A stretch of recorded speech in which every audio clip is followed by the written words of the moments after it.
제주항공 여객기 참사에 대한 지원이 잇따르고 있지만 7년 전 제천 참사 피해자 지원 조례는 아직도 도의회 문턱을 넘지 못하고 있습니다. 장애인 이동권 보장을 요구하며 버스 탑승 시위를 벌인 장애인 단체들이 법원의 벌금형에 반발해 교도소 노역형을 선택했습니다. 내수부진의 계엄과 탄핵 정부까지 겹치면서 자영업자들이 혹독한 시기를 보내고 있습니다. 장사를 접는 상인들이 늘면서 충북의 주요 지역 상가 3곳 중 한 곳이 문을 닫았습니다. SNS를 통한 자치단체 간 홍보 경쟁이 치열합니다. 충주시에 이어 청주시도 청주 동물원 영상과 SNS 홍보단을 내세워 SNS 경쟁에 뛰어들었습니다.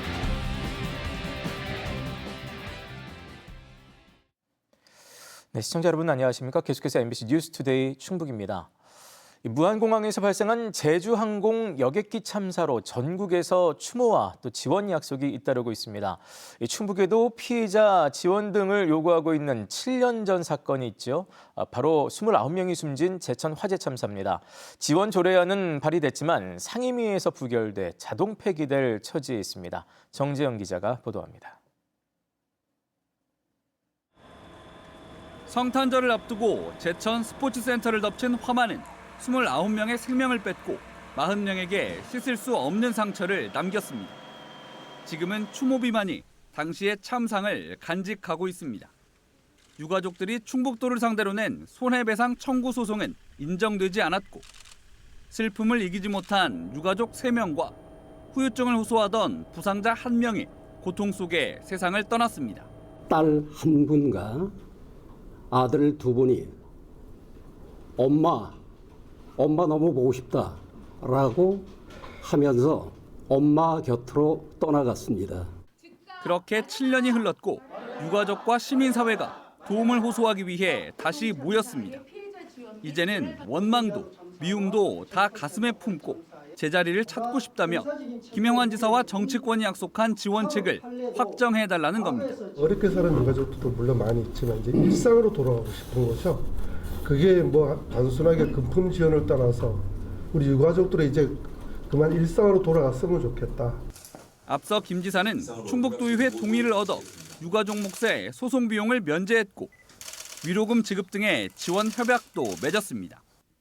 제천도의원이 근거 조례안을 내면서 급물살을 타는 듯 했지만 함께 발의했던 의원 중 3명이 돌연 반대표를 던지면서 제정은 중단됐습니다. 손배소송 결과와 다른 참사와의 형평성 등을 이유로 들었습니다. 스스로 부결시켜버림으로써 유가족들의 아픔을 보듬고 일상으로 돌아갈 수 있도록 아픔을 치유하고자 하는 바람과 달리 유가족들을 2번 울렸습니다. 발의된 조례안은 아직 유효한 상태. 도의장이 직권 상정하거나 전체 도의원 3분의 1 이상이 동의하면 본회의에 상정해 표결할 수 있습니다. 하지만 도의회는 상임위가 부결시킨 조례안인데다 충북도가 도민 의견을 취합하지 않았다며 여전히 소극적입니다. 집행부에서 어떻게 하겠다라고 답을 줘야 논의를 해보는 그 수순이지, 이렇게 직권상정하면 무조건 부결이지. 상임위에서 부결된 걸 의장이 직접 상정하면 그거 모양새도 안 좋고. 충북도 역시 조례 제정은 의회 몫이라며 뒷짐만 지고 있긴 마찬가지. 오는 20일 시작되는 새해 첫 도의회 임시회를 넘기면 지원 조례안은 자동 폐기됩니다. MBC 뉴스 정재영입니다. 충북의 아파트 지하주차장 5곳 가운데 1곳꼴로 스프링클러 불량이 확인됐습니다. 소방청이 지난해 8월부터 석 달 동안 스프링클러가 설치된 충북의 아파트 지하주차장 92곳을 점검한 결과 20%인 19곳에서 작동 불량과 감지기 탈락 등 불량이 적발됐습니다. 소방당국은 적발된 아파트에 일정 기간 안에 조치할 것을 요구했고 이행하지 않으면 벌금을 부과할 예정입니다. 이동권 보장을 요구하며 버스 탑승 시위를 벌인 장애인 단체 회원들이 교도소에서 노역형을 살게 됐습니다. 이들 4명 중에는 중증 장애인도 있어 교도소 생활 자체가 어렵지만 이동권 요구 집회는 정당했다며 100만 원의 벌금 대신 노역형을 선택했습니다. 김은초 기자가 보도합니다. 지난 2022년 6월 충주의 한 시내버스 정류장. 휠체어를 탄 장애인이 버스 문 앞에 멈춰서고 성인 남성 5명의 손을 빌려 버스에 올라탑니다. 하나, 둘, 셋, 그리고 또. 장애인 혼자서도 휠체어를 타고 버스를 오르내릴 수 있도록 저상버스를 도입하라는 시위를 벌인 겁니다. 저희는요 시민들하고 싸우고 싶지 않습니다. 같은 시민으로서 우리도 빠졌다고 학교 다니고 싶고 지나다니고 싶어서 이렇게 하는 겁니다. 이들은 앞서 2021년에도 충북도청 앞에서 장애인 이동권 보장을 촉구하는 집회를 하면서 시내버스 운행을 방해했다는 이유로 벌금형을 선고받았습니다. 그런데 100만 원의 벌금을 안 내고 버티다 석 달 만에 교도소 노역장으로 가게 됐습니다. 이들은 기초수급자 형편이어서 벌금 낼 돈도 없고 설령 돈이 있더라도 잘못을 인정하는 것처럼 벌금을 낼 순 없다고 했습니다. 법에 분명히 명시되어 있거든요. 장애인 이동권을 줬자락은 저희가 다시 한번 요거를 한 건데 그건 마치 불법 집회라고 뭐라고 일단 노역형을 선택했지만 당장 교도소에서 생활 자체가 어려울 것으로 보입니다. 노역장으로 향한 장애인 4명 가운데 2명은 중증 뇌병변 장애로 24시간 활동 보조가 필요하고 1명은 시각장애인입니다. 이들은 관련법에 따라 노역 대신 사회봉사를 할 수 있게 해달라고 요청했지만 장애인이라는 이유로 받아들여지지 않았다고 주장했습니다. 제가 사회봉사를 할 수 있습니다. 여러분들이 보시기에도요. 그리고 일을 하고 있습니다. 그럼에도 사회봉사는 안 된다고 합니다. 이들은 최장 열흘 뒤면 출소하게 되지만 장애인을 비롯한 교통약자 이동권 보장은 여전히 우리 사회가 풀지 못한 숙제로 남아 있습니다. MBC 뉴스 김우초입니다. 충북경제자유구역청이 최복수 신임청장이 취임한 가운데 청렴혁신 결의대회를 진행했습니다. 충북경제자유구역청은 전 직원이 참석한 가운데 법과 원칙 준수, 금품 향응 수령 금지, 권한 남용과 이권 개입 금지 등을 선서했습니다. 한편 전임 맹경제청장은 뇌물수수 혐의로 구속 기소돼 재판을 받고 있습니다. 충북 주요 지역의 상가 공실률이 전국 최고 수준인 30% 안팎을 기록하고 있습니다. 자영업자들이 줄폐업하면서 상가 3곳 중 한 곳은 공실인 건데요. 이 상가 공실률은 내수 경기를 보여주는 대표적인 지표지요. 지역 경제가 무너지고 있습니다. 허지 기자의 보도입니다. 제천 주요 상권인 중앙동 차 없는 거리. 140m 거리를 내려가는 동안 임대 문구를 붙인 빈 상가가 14개에 이릅니다. 연달아 상가를 내놓은 지 오래지만 찾는 사람도 별로 없습니다. 시장 안 사정도 비슷합니다. 20년 넘게 같은 자리에서 남성복을 팔고 있는 주인은 벌써 2년 전 자리를 내놨습니다. 장사를 이제 그만두려고 매매를 하려고 내놔도 전화도 없다. 일간지 같은 데 내놔도 전화가 없어요, 지금. 지난해 3분기 이 일대 중대형 상가 공실률은 33.4%, 세 집당 한 집은 비어 있습니다. 다른 충북 지역 주요 상권 사정도 크게 다르지 않습니다. 충주의 구도심 상권인 자유시장 공실률은 도내에서도 가장 높은 35.7%, 청주 성안길과 충북대 주변도 30%에 육박합니다. 전체적인 충북의 평균 공실률은 19.1%로 세종에 이어 전국 2번째로 높은 수치입니다. 소규모 상가와 집합 상가의 공실률도 전국 평균을 웃돌았습니다. 상가 공실률은 경기 상황과 직결되는 주요 지표로 내수 부진이 고착화되고 있다는 게 문제입니다. 코로나 때보다도 더 힘들다고 봐야 되죠. 이 시장만 안 되는 게 아니고 제가 보기에는 전체적으로 장사가 안 되는 것 같아. 벌써 5일째 마수거리를 못했다는 한 상인은 언제까지 버틸 수 있을지 이젠 자신이 없다고까지 말합니다. 하나라도 개실하면 다행인데 그것도 못 팔 때가 많아. 그래가지고 너무 야속해. 경기가 너나 되는 데가 없어. 지자체마다 소상공인을 위한 지원 방안을 내놓고 있지만 지역 내에서 돈이 돌 만한 지역화폐 발행은 국비 지원이 끊기면서 축소되고 있습니다. 이대로 장기 침체 국면으로 들어가면 약한 고리인 지역 서민 경제부터 무너질 수밖에 없다는 경고가 끊임없이 나오고 있습니다. MBC 뉴스 허지입니다. 청주시가 전세 사기 피해를 줄이기 위해 전세 보증금 반환 보증료를 30만 원까지 지원합니다. 무주택 임차인 가운데 임차 보증금이 3억 원 이하면서 연소득이 청년은 5천만 원, 신혼부부는 7,500만 원 이하면 신청할 수 있습니다. 청주시는 올해 예산 5억 3천만 원을 확보해 2,600명이 혜택을 받을 수 있다고 밝혔습니다. 요즘은 지자체의 SNS 홍보가 대세입니다. 충주시에 이어 청주시도 최근 동물원 사자 식구들 덕에 지지부진하던 SNS가 살아나고 있습니다. 새해 인사 영상도 청주시장보다 동물 식구들이 인기인데요. 이처럼 SNS를 차별화하려는 경쟁이 치열해지고 있습니다. 신병관 기자가 전해드립니다.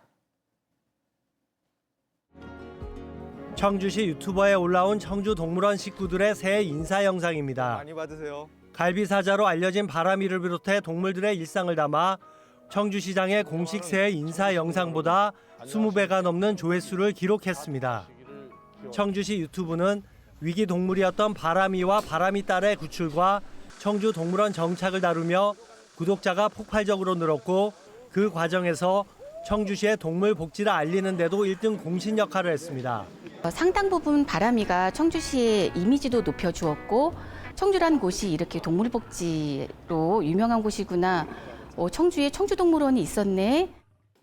지자체 홍보 수단으로 SNS의 역할이 커지고 있습니다. 특히 충북의 경우 충주시 유튜브가 인기를 끌며 벤치마킹의 대상이 되고 있지만 한편으론 차별화하려는 시도도 이어지고 있습니다.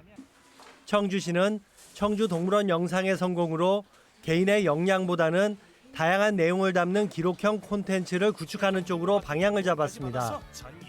콘텐츠 에디터를 선발해 다루는 분야를 늘리고 정책 안내에도 적극 활용하고 있습니다. 지역의 영상 산업을 키우는 효과도 기대하고 있습니다. 교육 과정이 좀 필요할 것 같고요. 그런 걸 통해서 양성된 분들이 그 지역에 대한 이해도가 같이 높다 보니까 활성화하는 데는 조금 더 도움이 되지 않을까. 청주시는 SNS에 올라온 영상을 청주 기록원 서버로 옮겨 기록 유산으로 남기는 작업도 구상하고 있습니다. 또 영상 제작과 기록뿐 아니라 전파도 중요하다고 보고 SNS 홍보단도 발족했습니다. SNS가 홍보에 더해 지역의 이야기를 기록하고 공유하는 하나의 플랫폼으로 자리 잡아갈수록 지자체 간 아이디어 경쟁도 치열해질 전망입니다. MBC 뉴스 신병관입니다. 시정 브리핑 도중 MBC는 계속 왜곡한다, MBC에는 답을 하지 않겠다고 말한 이장우 대전시장에 대해 전국 MBC 기자회가 사과와 재발 방지를 촉구했습니다. 전국 MBC 기자회는 성명을 통해 이는 비상계엄 당시 대전 MBC의 비판 보도에 불편한 감정을 드러낸 것으로 보인다며 아무런 근거 없이 MBC를 왜곡 보도 언론으로 치부한 반헌법적인 폭거라고 주장했습니다. MBC 기자회는 또 대통령 체포 관련 입장을 묻는 MBC 충북 기자에게 묻지 말고 하고 싶은 대로 보도하라고 말한 김영한 충북지사에 대해서도 선택적 언론관이 대통령을 빼닮았다고 주장했습니다. 최근 대통령 집무실 세종 이전이 지역의 뜨거운 관심거리로 떠올랐습니다. 만약 조기 대선이 치러질 경우 용산 대통령실이나 청와대 복귀 대신 세종으로 옮겨오자는 주장인데요. 지역 시민단체와 세종시장까지 나서 적극적인 추진 의지를 보이고 있습니다. 대전 MBC 김윤미 기자입니다. 대통령실 이전에 관심이 뜨거워진 건 탄핵 국면과 조기 대선 가능성 때문입니다. 윤석열 대통령에 대한 탄핵이 인용될 경우 조기 대선 전국에서 여야 모두 대통령 집무실 위치를 고심할 수밖에 없습니다. 윤 대통령 취임의 상징이 된 용산 대통령실은 그동안 제기된 보안과 경호 등의 우려는 물론 내란 혐의로 인해 적절치 않다는 평가입니다. 청와대로의 복귀론이 일부에서 나오지만 이미 일반에 개방된 만큼 재정비 등을 위한 시간과 비용 역시 만만치 않습니다. 제2집무실이 추진 중인 세종시로 아예 옮기는 방안이 현실적 대안으로 떠오른 이유입니다. 대통령 제2집무실 건립이 이미 예산 등 여러 가지로 좀 확보가 돼 있고 그걸 추진한다면 제대로 지어서 세종시가 대통령 집무실이 들어서는 것으로 더 확고하게 또 앞당겨서 추진해야. 2027년 준공을 목표로 추진 중인 제2집무실은 국회 세종의사당과 국가상징구역으로 묶여 올해 상반기 국제 설계 공모가 진행됩니다. 행정안전부가 입주한 정부 세종청사 중앙동에 집무실을 염두에 두고 마련된 공간도 있어 임시 사용이 가능하다는 해석도 있습니다. 정치권에서는 대통령실 세종 완전 이전과 같은 공약을 획기적으로 제시를 하고 이에 대한 정치권의 의지와 실행에 대한 추진력이 반드시 필요하다고 생각을 합니다. 여기에 지난해 총선 과정에서 여야 정치권이 국회 세종시 완전 이전을 약속한 만큼 헌법에 행정수도 세종을 명문화하는 개헌에도 속도를 내야 한다는 한 목소리가 세종시는 물론 지역 정치권과 시민사회에서 나오고 있습니다. MBC 뉴스 김유미입니다.